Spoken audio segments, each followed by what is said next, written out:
for joining me this morning for the graduation of the class of 2014. Truthfully, it did not cross my mind that I would have the honor of standing on the stage today as your salutatorian. This honor is not one that I consciously strive toward. My goal was simply to do the best I could. Therefore, I'm humbled that I had this opportunity to speak with you today.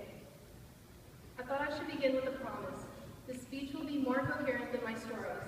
If you have had a class with me, especially AP English 11 and 12, then you will know that I'm a horrible storyteller.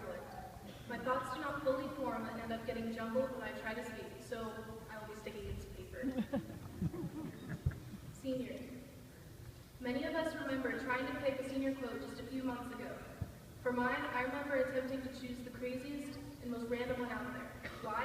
Because I wanted a quote that reflected me. However, I realized that I was not sure of who I really am. So I decided on one that embodied my current situation. Emma Watson said, "I don't want other people to decide who I am. I want to decide that for myself." After more consideration, I understood that my dilemma was not knowing who I am, but one of truly acting as myself. In the past, I felt the need to hide my personality and keep to myself. Around my friends, I tended to stay very quiet and reserved so that I wouldn't embarrass myself. For instance, when I was young, my great-grandmother would visit us. She was a very eccentric woman that taught me how to entertain myself in a restaurant. She showed me how to build a house of cards out of sugar packets and coffee creamers found at the table. I continued that into high school, and I started getting strange looks from my friends across the table. After a while, I became so self-conscious that I stopped building the house of sugar packets. But what is worse, I stopped the quirks that make me, me. I believed that my friends did not accept me and that I was just becoming someone that they were forced to be around.